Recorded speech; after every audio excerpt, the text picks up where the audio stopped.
Assalamualaikum. Waalaikumsalam. Iya, siapa ini? Ini saya, ini ya, maaf, saya mau nanya, apa teman saya ini sekarang di internet sama majikan. Terus dia langsung kirim ke agennya itu di sana di Nurpoint. Nah, terus kata agen dia nggak bisa cari majikan, dia disuruh pulang dulu baru dia interview kan bisa cari majikan dulu pulang. Kan tergantung dari agent ya Mbak. Tidak semua anak-anak yang di sini di Interminit langsung interview. Biasanya tak suruh pulang dulu baru interview. Di agentnya nggak ada yang salah, dia ngomong yang benar sayang, kayak gitu sayang. Karena mungkin majikannya nggak pingin dia tahu kalau dia masih cari majikan lagi. Kan kita nggak tahu masalahnya di siapa mas sayang. Bener tidak? Iya. Sebenarnya agentnya bagus sih untuk melindungi kamu biar tidak ketahuan bahwa kamu cari majikan lagi daripada majikan backlist dia. Paham nggak maksudku saya? Oke. Jadi jangan salah paham. Itu namanya terlalu sensitif. Makanya telepon saya jangan nyebutin nama agentnya ya. Lain kali soalnya kenapa saya selalu bilang jangan nyebutin nama siapa-siapa karena secara langsung dan tidak langsung connect sama Facebook dan YouTube. Dan saya selalu ngikutin Mbak Yuni. Nah, makanya dan juga kenapa bagi saya agentnya tidak salah. Saya sebagian juga ada yang cece saya kasih tahu, oh ya udah kamu tak cariin majikan terus pulang Indonesia. Tapi ada sebagian juga aku bilang, kamu pulang dulu baru tak cariin. Paham nggak maksudku? Jadi jangan terlalu sensitif. Oh, sebenarnya tidak ada. Segini loh, Mbak. Aku merasa tidak ada agent yang nggak baik. Agent itu cuma penengah saja. Paham nggak maksudku? Karena mereka sendiri bisnis dong, nggak mau rugi, bener tidak? Jadi saya mungkin penyampaiannya kurang atau kalian yang sudah sensitif banget nyebut nama agentnya aja udah emosi, paham nggak? Ya, soalnya namanya juga dia ditermunin, mungkin dia juga emosi, bingung gimana. Terus saya bilang, yaudah saya tanya Mbak Yuni dulu. Bilang sama teman-teman di luar sana, jangan gampang nyolot, jangan gampang emosi. Siapapun agentnya itu sama. Bukan saya saja atau dia bagus, saya bagus, tidak. Agent itu penengah, tapi kalau kalian ada masalah, agentmu mau turun tangan nggak gitu aja sebenarnya. Agent tuh sama. Saya sering ngasih tahu ke dia. Maksudnya kita itu bagaimanapun kita tuh kalah. Tetap kata Mbak Yuni pasal 1. Pasal 1 ayat 1, wes. Nggak ada yang lain lagi. Tapi dia kan suka kawan majikan. Kenapa dia? Dia melakukan kesalahan apa? Halo? Dia melakukan kesalahan apa? Dia habis positif corona. Terus? Karantina. Dia udah udah negatif. Nah, dia pulang. Terus nggak tahu kenapa kok tiba-tiba di Interminit gitu loh. Makanya kan bingung. Jadi tapi emang dia dari bulan-bulan yang kemarin dia tuh orangnya pokcoy. Nah, belajar dari situ. Kan selalu bilang ayat 1 pasal 1, kalau kamu menantang majikan ya kelar. Benar tidak? Iya, tuh udah ngasih tahu sama dia tuh nggak pernah finish, setahun 3 kali di Interminit. Dulu.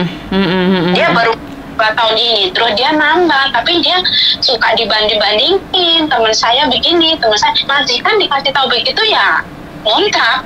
Ya iya Mbak, sampean aja dibandingin nggak suka kok, apalagi majikan yang punya ayat 1 pasal 1.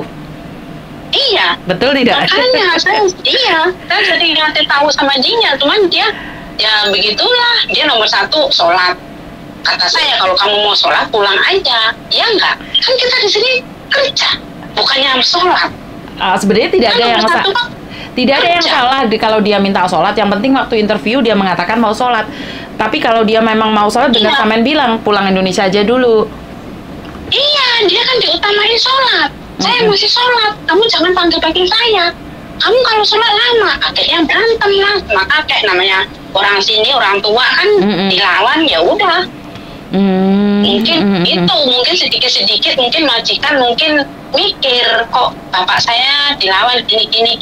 Kemungkinan loh itu, saya nggak tahu sih, kemungkinan begitu nggak bisa. Jadi itu ya, sekarang kalau agentnya mau gitu ya udah ikut agent gitu ya. Iya, betul. Jadi nggak usah khawatir lah. Yang penting dia nggak di backlist aja, paham nggak? Iya, soalnya saya takut, soalnya dipandang usia juga dia udah tua, udah 50 lebih. Lah iya dia nggak bisa di sini.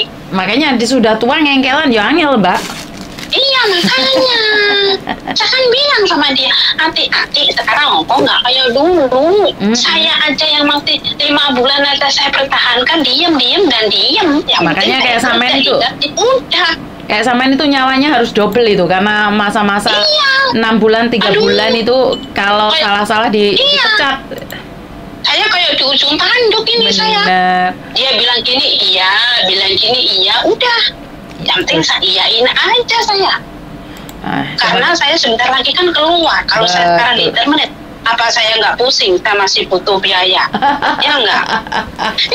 Di situ, tapi teman saya tuh susah dikasih tahu, mana dia ada bank lagi. Aduh, pusing ke saya. Aduh, malah pusing kalau ada bank itu, malah pusing. Iya, ada bank, tahu nggak? Paspor digadein. Aduh, kepala saya hari ini bener-bener. Saya udah kasih tahu, saya marah sama dia. Dah pusing dah kalau urusan bank itu sebenarnya pusing banget. Tidak ada jalan keluarnya kalau udah bank itu. Udah tahu majikannya begitu, kita harus hati-hati, kata saya. Betul. Ya susah dah kalau ngomong kayak gitu. Iya. Susah. Udah orang tua, saya ngomong 1 kata, dia 100 kata. Jadi saya nggak tahu harus berbuat gimana. Iya. Katanya udah tolong teleponin Mbak Yuni. Saya berpikir kalau kami yang telepon Mbak Yuni, aduh bisa marah. Soalnya saya ngomong 1 kata, dia 100 kata. Oh, oke. Saya tidak akan marah kok. Karena sekali lagi saya tidak berhak memarahin siapapun karena itu pilihan dia. Iya, tapi kata-kata ngotehnya itu loh saya suka. Kenapa? Kenapa? Ngotehnya yang mana? Iya, anak yang itu, yang majikannya itu yang kemarin itu suka, aduh, gregetan saya. Aduh. Udah keluar malam-malam keluar dari majikan masih aja bisa ketawa. Aduh, ada aja ya Allah, terkeluar ganti itulah manusia. Betul. Jadi ya cuman kesabaran aja. Iya. Semoga saya dikasih kesehatan dan kesabaran lebih aja. Amin. Ya udah Mbak, kalau gitu ya terima kasih. Terima kasih. Oke. Waalaikumsalam. Ada yang salah nggak kalau kamu ngengkel? Tidak ada yang salah. Kamu berhak ngengkel, kamu berhak marah, kamu berhak membandingkan. Tapi orang lain juga berhak bereaksi atas sikapmu. Kalau sudah di interminit, jangan ngomong sulapan. Lah majikan mau banding-bandingkan dengan majikan, ya jelas marah Mbak. Ingat kembali ke pasal ayat 1, pasal 1. Majikan selalu benar. Lek kamu gak ayatmu dewe yo ketendang. Benar tidak? Ya sekali lagi terserah Anda. Nasib ada di tangan Anda. Saya cuman bisa ngoceh, ngasih solusi, lek dimasuk no hati, lek enggak juga lepaskan. Dan kalau sudah tidak kuat, lambaikan tangan dan katakan bye-bye Hongkong. Itu aja pesan dari saya, kurang lebihnya saya minta maaf. Salam damai sejahtera para pejuang devisa negara. I love you full. Wassalamualaikum warahmatullahi wabarakatuh. Semoga semua makhluk bahagia. Tuhan memberkati. Bye-bye.